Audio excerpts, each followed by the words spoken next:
पाहताय महाराष्ट्रातील सर्वात जलद news network Maharashtra police news 24। 4 मे 2026 रोजी कात्रज कोंढवा रोड परिसरामध्ये नसरापूर येथे झालेल्या चिमुकल्या मुलीवर अमानुष अत्याचाराच्या व तिला न्याय मिळावा या मागणीसाठी तीव्र आंदोलन करण्यात आले।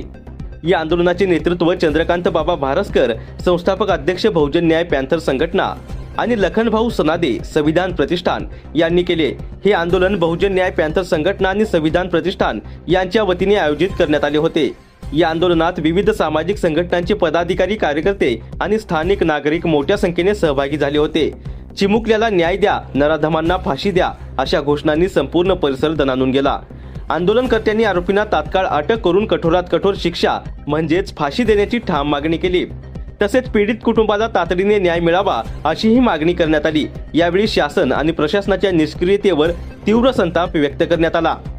या आंदोलनामध्ये चंद्रकांत बाबा भारस्कर, संस्थापक अध्यक्ष बहुजन न्याय पॅंथर संघटना, लखनभाऊ सनादे संविधान प्रतिष्ठान, नितीन नडेकर प्रदेशाध्यक्ष बहुजन न्याय पॅंथर संघटना, अभिभाऊ पणीकर, सलमाताई शेख महिला आघाडी बहुजन न्याय पॅंथर संघटना, शमाताई सावरे, शक्तीभाऊ दुधानी, परशुराम भंडारे, अरबाज शेख तसेच बहुजन न्याय पॅंथर संघटना आणि संविधान प्रतिष्ठानचे पदाधिकारी, महिला आघाडीच्या कार्यकर्त्या आणि स्थानिक नागरिक मोठ्या संख्येने उपस्थित होते। संबंधित प्रकरणात तात्काळ आणि कठोर कारवाई झाली नाही तर यापेक्षाही तीव्र आंदोलन छेडण्यात येईल असा इशारा आंदोलनकर्त्यांनी दिला आहे।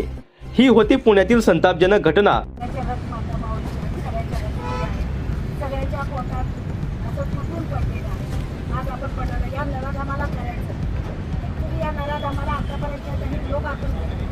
त्यांनी असं काही केलेलं नाही, कारण आपण त्यांच्या निषेधातच थांबलेलो आहे। आपल्याला मी तुम्हाला सांगते की मी त्यांची मुलगी नसून मी आपली मुलगी, म्हणून आपल्याला तिथं दुःख जाणवतोय ना, तर त्या माझ्या माऊली म्हणून या नराधमाला सगळ्यांनी चपळीने मारा। आंदोलन करताय, आपल्या काय मागण्या आहेत? नसरापूर मध्ये झालेल्या 3 वर्षाच्या मुलीवर बलात्कारासंदर्भात आपण इथं आंदोलन करताय, आपल्या काय मागण्या आहेत? आपली प्रशासनाला एकच तातडीने मागणी अशी आहे, प्रशासनाने त्या आरोपीला ताबडतोब फाशी शिक्षा दिली पाहिजे। आणि आरोपीला कोणताही समाज नसतो, जात नसते, पात नसते, कुणी त्याला समाजावरती वळण देऊ नका। पहिली मागणी आमची अशी आहे, त्या आरोपीला फाशी शिक्षा द्या। नसेल तुमच्याच्याने लवकरात लवकर सरकारकडनं फाशी शिक्षा देता येत तर आमच्या हातामध्ये द्या, आम्ही आमच्या पद्धतीने त्याला चिमुकलेला न्याय देऊ।